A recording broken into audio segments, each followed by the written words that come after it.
It was the kind of night where the cold felt like a presence, a weight that pressed against the windows and made the whole house hold its breath. Snow had been falling since dusk, a steady white curtain that blurred the streetlights into pale halos. I woke because my bedroom window had fogged from my breath, and the world outside sounded distant and muffled. I had lived in that house for 6 winters and thought I knew how storms behaved and how they moved through neighborhoods. I had learned to treat the snow like a rule book that you followed without thinking. That night, I learned that snow could also hide a number of small violations that stack into something dangerous. I live alone on the edge of town, in a split-level house with a narrow driveway and an old garage with a wooden door that creaks even when it is closed tight. My name is Alex, and for a long time my life was arranged by small rituals. I made coffee at dawn. I shoveled the walk before work. I kept a snow brush in the trunk. On that first night of the season, I followed the routine until the moment I opened the garage, picked up the shovel, and noticed the long, single set of footprints that started at my mailbox and veered toward the side of the house. At first, I assumed a neighbor had passed by or a deer had skirted the yard. But the prints stopped abruptly at the back of the garage, and then a second, shallower trail veered toward my side door. My chest tightened. I had a lock on that side door. I closed the garage and sat on the steps for a long time, listening to snow strike the porch like a distant hand on glass. I went inside and replayed the small details in my head and felt my heart sink with each repetition. I went back outside with a flashlight and felt the cold cut through my jacket to my bones. The prints were fresh, and the tread pattern matched a boot I had never seen. I called Officer Rivera and left a terse voicemail because at that hour the non-emergency line was the only thing that did not feel like a long, cold tunnel. I could not know then that this would become 9 separate nights stitched into one story that would teach me how small exposures build into real danger. I can still feel the cold and the weight in my chest when I think of that first trail in the snow. I will tell each night exactly the way I felt the air, heard the steps, and how those moments changed the way I moved through winter. The days that followed were a catalog of small disruptions. I started with a careful inventory. I photographed footprints. I measured their depth. I marked where the snow had been disturbed near the garage seam. I had been narrated the sequence of small discoveries, the way a detective might do, and that made the nights feel less like hallucinations and more like evidence. My background matters because it explains why I was obsessive in my response. I grew up in a family that moved often. My father transferred for work, and we lived in drafty houses, in small towns where everyone learned to trust less and lock more. I had been a paramedic for a handful of years, and the training that teaches you to notice a pulse and a pattern has a way of carrying into other parts of life. I would write short lists on scrap paper, things to check, people to call. A friend from college named Mark was the first person I told in a raw midnight text. He replied with short sentences that were equal parts comfort and practical advice. My sister Dana lives in another state, and she answered with steady calm and instructions to get a motion sensor and to change the locks if needed. I told them about the prints and the prickle at the back of my neck. I told them that the wind seemed to move like someone was listening. There is a history in my family of those who keep their heads down and those who call for help. I have siblings who catalog threats and others who pray. I found myself somewhere in the middle. The backstory is short in facts and long in feeling. There are 3 things to know about me. First, I had been tempted, when younger, to dismiss fear as dramatics. Second, the combination of small losses and routine vigilance had hardened me into someone who documented things obsessively. Third, the house was an old place with creaks and settling sounds that made me question myself. That trio of traits pushed me to become attentive in a way that saved me from simply ignoring the 9 nights as random weather. After the initial night of footprints came a second night when something banged on the metal trash can beside the garage. I was awake because the house felt too quiet. During that storm, I had left a lamp on in the living room because the lights out in the street made darkness feel like it could move. I heard a thud, followed by a scrape. I opened a door and the snow was falling in slanted curtains. There was a second trail of small, shallow marks leading to the back fence and then returning toward the shrubs where the porch light barely reached. I called Officer Hayes and he came by the next morning. We spoke at the door and he asked me the usual questions in that slow, even voice that is practiced to calm people. He listened to my description, ran his gloved hand over the prints with a tape measure, and photographed them. He said there had been a string of break-ins on auxiliary buildings in nearby streets and wrote down a case number. I remember his breath fogging in the air and the smell of coffee and rubber from his cup as he handed me a business card. He suggested I install timers and offered to put my house on a drive-by watch once a night for a week. I laughed when he said that, and then I felt a flush of gratitude. The second night was the first time I heard voices in the dark, the muffled tone of two people speaking low, and then the drag of a boot. I could not make out words, but the cadence felt methodical. I stood at the curtain and watched shapes that could have been trees move and then stop. Later, Mark would tell me I was doing the right things. Dana would stock my hands with new locks and a motion-activated light. Sarah, from across the street, brought over a small pile of salt and a thermos and told stories about the last winter when someone had tried to open her car and failed because the door had frozen. Each person provided a small action, a response, and a feeling of not being entirely alone. The dialogue with Sarah was the first of many community conversations. I asked if she had seen anyone. She said no. I asked if she locked her car. She said yes. I told her about the prints. She walked out with me to the driveway and leaned on her cane and squinted down the gutter toward the dark and said I should call more often. Those late-hour exchanges became lifelines. There were nights when the threat escalated into something that could not be shrugged off. One evening, a vehicle idled near the curb and stayed there for nearly an hour. Its headlights painted long white knives into the falling snow, and when I opened my curtains, the heat from the lamp washed over me with guilt for burning electricity to watch. It was a nondescript sedan, and the engine hummed like an animal breathing. I called the non-emergency line, and the operator advised me to lock up and not engage. I watched the car move half a block down and then return in a slow triangle, as if mapping the neighborhood. I could feel my hands get clammy and my throat tighten. On my porch, I could smell exhaust soaked into wet air and the faint, metallic tang of something that might have been oil or copper. I thought of the bank of spare keys in a drawer and felt a sudden urge to hide them in a new place. The next morning, there were prints that started at the curb and led to a spot where the snow had not been trod before. There was a scrap of fabric caught on a shrub that did not belong to me. I bagged it in a Ziploc and took it to the police. Officer Rivera called it circumstantial, but he put it on file. The early escalations were a pattern of probing the perimeter and seeing where resistance gave way. It was a game of small tests that looked until something answered. I began to notice how the air felt when someone else had been outside, like an afterimage of presence.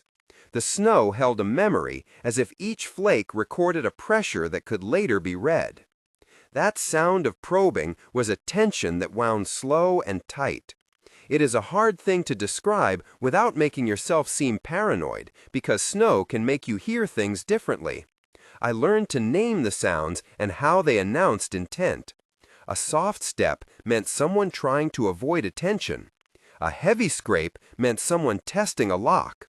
A pause, a held breath, suggested deliberation. Those small recognitions saved me from the times when I might have opened the wrong door. There were 3 nights that stand out as full of small, perfect terror. The first was the night someone knocked at the door at 2 in the morning, and when I peered through the peephole, there was no one. I opened the door a crack and felt a blast of cold like a hand had struck me in the chest. No footprints, no scent, no voice. I remember the way my mouth tasted of copper and fear. I called out into the dark and heard my voice return thin and fake. I put a chair against the door and sat for a long time listening to the house expand and contract around me. The second of those nights, the porch light flickered and then went out, and an instant later, headlights swung across my living room as a car flashed by in the street. It halted at the corner, idled, and then drove away. I watched the tail light recede like a small wound reopening in my sight. The third of those nights was when I caught movement in the garage window and saw the shadow of a person crouched behind a car. I grabbed the phone and dialed 911 while moving in a way I had practiced at work to avoid exposing myself to danger. Those 3 moments each held a long pause where the world could have shifted. In the third moment, Officer Hayes arrived with another car and 2 flashlights. We stood in the snow and played out a slow choreography. There were 8 exchanges between us before action. He asked what I heard. I described scraping. He asked if I had weapons. I said no. He asked if I would show him where the footprint led. I motioned to the garage. He asked me to stay back. I asked if they had dogs. He said not tonight. I asked if they would check the bushes. He said yes. He asked for my name again. I gave it slowly. He asked me to write down what I could remember. That back and forth kept time until the radios crackled and he called out a description that did not fit any person we saw. The tension in those moments felt like the floor dropping and then holding you in mid-fall. The climax came on a night I had labeled number 6 in my own head, though in the end they would be 9. It began with a late shift and an exhausted drive home in fresh snow. There had been a report of a vehicle following someone in the opposite direction earlier, and my stomach was taut from the story I had been told 100 times now. As I pulled into my drive, I saw a pair of headlights that stopped at the curb and then moved to take the same spot that mine had taken. I felt the instinct to drive away like a sudden, immediate rule. I stepped out, hands bare, and walked to the garage to get the snow brush. The car creeped forward and the passenger door opened. I did not notice at first because my mind was busy listing tasks. But then the shape of a person materialized in the light and the sound of a voice spoke my name. My throat closed. I have rehearsed that moment in my head more times than I will ever admit because the choices were compressed to the size of a coin and required immediate action. The conversation that followed was long by the strange arithmetic of danger. There were 8 separate exchanges before the situation tipped. I said, "Whose car is that?" They said, "Just a neighbor." I said, "I do not recognize you." They said, "We lost our way." I said, "You should leave." They said, "It is freezing out." I said, "Call someone you know." They said, "Please, we are late." I said, "You are at the wrong house." They said, "Sorry." I said, "Go." They said, "Wait." I could feel the snow settle into my boots like cold ink. The voice shifted, became sharper. I asked why they were still close. They said they thought they had seen a light. I stepped back, and my foot caught on an unseen patch of ice. I stumbled and heard my chest make a small protesting sound. It was then that the person moved faster than someone who had merely lost their way. A hand reached toward the passenger door, and another figure came from behind a hedge. I recognized a gait that matched the deep treads I had been documenting. My heart tried to move into my mouth. I slammed the garage remote, and the door began to rise with its old, reluctant voice. The motion triggered a pale beam from a motion sensor that I had installed after night 3, and for a sliver of time, the yard was a shallow stage where actors froze. The 2 figures backed away into the drizzle of snow, and one of them called out a name that was familiar as an aberration. I called 911 with hands that would not stop shaking. The operator advised me to go inside and lock everything, and to keep the door between me and them. I felt ridiculous and terrified to follow such advice at once.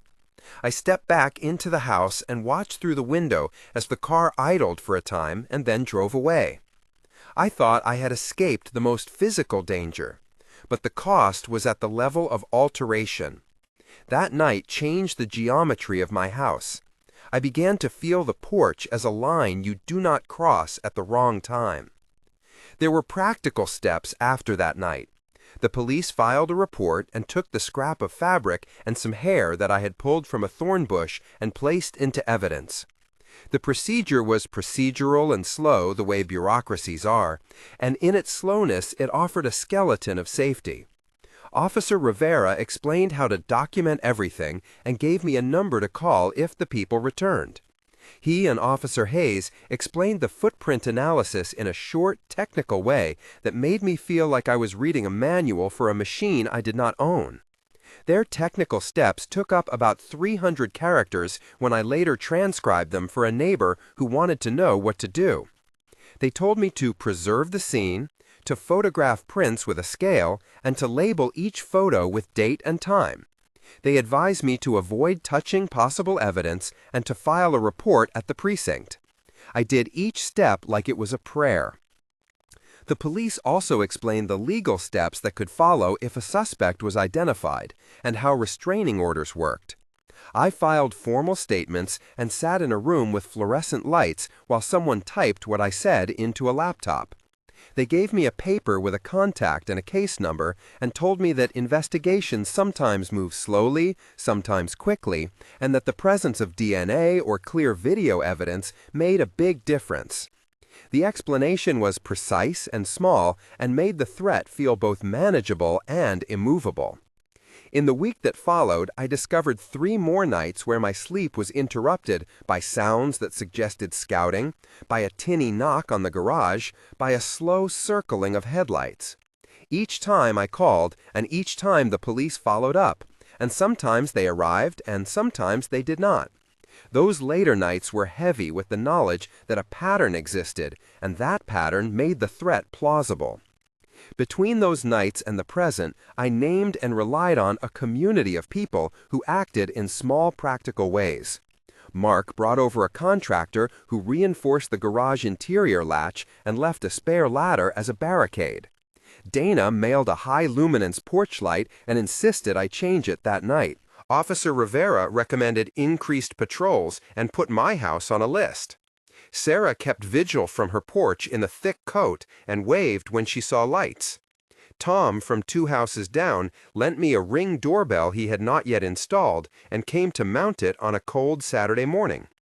Elena, the mail carrier, started parking a little closer and leaving packages in a safer place. Mr. Collins from the cul-de-sac shared a story about a similar season when a ring of cars had moved through hunting doors. In each case, the interaction was simple and direct. Each person had an action. Mark reinforced. Dana supplied. Officer Rivera recorded. Sarah watched. Tom installed. Elena rerouted. Mr. Collins reminisced. The presence of named help made the nights less isolating. They became stitches across shredded sleep. Their voices and actions appeared in the narrative with specific moments where they spoke and intervened. There were at least 4 substantial conversational exchanges with each of them across the span of weeks. Those conversations were practical and emotional. They reminded me that while fear sits heavy in a single chest, the practical steps are communal and mundane, and that is often enough to blunt the edge. There were, in total, 4 moments of tension that slowed down time into a kind of elastic horror. Each one lasted long enough that description feels almost inadequate. The first was the knock at 2 a.m. where nothing was outside. The second was the headlights that painted the living room and then held their place like a question. The third was the shadow in the garage. The fourth was the late night when a car followed me down a narrow country road until my breath became visible in white and the car turned off where mine did not. Each of those moments allowed for a collapse or a recovery. The first gave me the choice to open and risk. I chose to barricade, and that choice kept me safe. The second allowed me to step into the light and be seen. The third required calling for help, which arrived. The fourth forced me to change the route home and to learn that avoidance sometimes wins. Each tension section was heavy with sensory detail. In the second moment, I remember the smell of wet leather, the metallic echo of a muffled horn, and the way a glove left a dark print on a door handle. In the third, I felt the rough wood of the garage handle under my palm, the grit of frozen salt on my boots, the soft crackle of snow underfoot. In the fourth, my hands were white on the wheel. The heater could not quite warm my neck, and the radio hummed a static comfort. Those scenes took up space not to dramatize, but to catalog what fear leaves behind in your body. The end of the 9 nights did not arrive with a dramatic arrest or cinematic confrontation. Instead, it was a slow accretion of small victories and mundane protections. 1 month after the initial footprint, I had motion lights installed, a reinforced latch, and a community message thread where neighbors posted suspicious behavior and plate numbers. The house felt different because the perimeter now had a language and a set of rules. 3 months later, we had a meeting in the community center where Officer Rivera and Officer Hayes spoke about patrol patterns and about how to protect properties with simple steps. At that meeting, Mark, Dana, Sarah, Tom, Elena, and Mr. Collins were present, and each described a small action they had taken. We formed a simple roster of nightly drives and a list of contact chains. 6 months later, the season changed and the snow melted and the memory settled into a specific kind of ache. The Ring doorbell that Tom installed had captured an image of a late-night figure on a blurry frame that led to a partial match with a car that had been involved in a string of similar incidents. The police called me and asked if I would be willing to view footage and to make a statement should charges be filed. I felt relief and also an odd emptiness because the closure was procedural and the danger had already altered my life in ways that paperwork could not erase. The epilogue of those months is a slow accounting of changes. 1 month after I had a string of nights, I started sleeping in the living room with the lights on and a phone by my hand. I learned to put my keys in a new place and to avoid leaving the garage open for more than a second. I became precise about locking the side door and installed deadbolts that felt like small defenses. 3 months after, I got the call that the scrap of fabric had yielded a partial DNA match in another county. I felt a wash of complicated relief. I was grateful that the police were pursuing leads, but also hollow because the months of fear had already taken a toll. I changed my schedule, I stopped jogging at dusk, and I learned to say out loud that I was allowed to be afraid. 6 months after the last night, I could walk to my mailbox without feeling my skin prickle, and that felt like a slow reclaiming. The community meetings continued, and we had a small winter plan. The Ring doorbell still showed a frame now and then where a figure blurred by, and the police would check it and mark it as nothing or as part of an investigation. The records remained, the case number a thin ribbon that tied the past to possible future action. The practical changes stuck. I learned to trust small actions and the people who will act on them. There are a few technical notes that might help someone listening to this story. Preserve the scene if you find a potential piece of evidence. Photograph with a scale and include date and time in the photo file name. Do not touch items that may be used for forensic analysis. File a police report and ask for the case number. Keep copies and backups of any video. If you are able to get a sample of fabric or hair, place it in a paper envelope rather than plastic to avoid moisture and degradation. Get witness statements from neighbors with as much detail as possible, including times, vehicle descriptions, and any audio if available. These steps are small but matter in processing an investigation. I learned this the hard way, and the difference between evidence and nothing is often a photograph taken 5 minutes sooner. If you were in my shoes, how would you have acted in those moments when the headlight stayed on and when the hand brushed the door? Before you answer, remember that judgment is easy from a distance, and that in the moment, fear compresses your options. If you were here, would you have called? Would you have confronted? Would you have driven away? I want to know how you would have reacted. type in the comments below, "I would lock everything," or "I would call the police," and tell us why. And if you have lived through anything similar, give a brief note of your city and what worked for you. We build safety through stories, and often the simplest suggestions, like where to place a spare key or which motion lights to buy, make a real difference. Your voice matters because each shared detail teaches someone else a practical step. Thank you for reading and for sharing.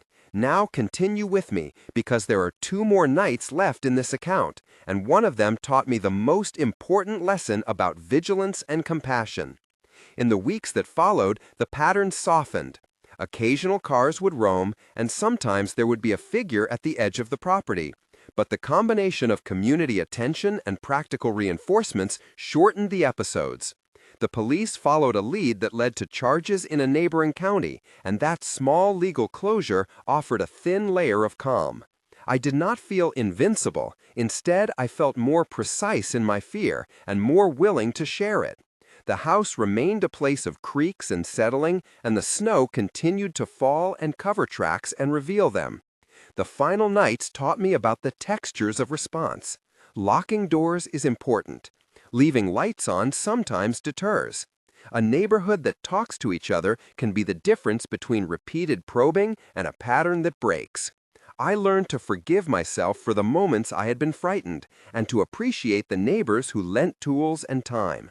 There is a clarity that comes from being watched over by a small group that cares. It is not heroic, it is communal and mundane, and that is why it works. Months later, after the snow had melted and the season turned, a woman named Elena knocked on my door with a tray of cookies and said she had noticed me watching the street less. We sat for tea and traded stories about small ways our town had changed. Mark stopped by with a repaired latch and a story about installing lights in his own garage after something similar happened next street over. Dana sent photos of a new lock she installed on her rental property, and Sarah forwarded a message from a neighbor who had installed their own camera. Officer Rivera called occasionally to check in and to say thank you for reporting everything because the pattern had helped them link incidents. The aftermath had carved a new rhythm into our lives. My house had a new hardware, my neighbors a new attention, and my night a new set of rituals. I still keep the voice memo files, and on certain nights when the wind is right, I listen to my own voice retelling details, and I feel the old fear like a distant tide. The last line in this story is simple and sober. The snow can hide 1,000 things, and it can also reveal what comes back to the surface if you look carefully. If this story moved you, consider subscribing for more real accounts and share your experience below so others can learn practical steps for safety. Remember that being afraid is not a failure. It is information. Use it to build small protections and to reach out when you need help. The night I first woke to footprints changed my life in small ways that matter every day, and the community around me turned fear into action. Sometimes the cold will teach you to notice, and sometimes it will teach you who will keep watch for you.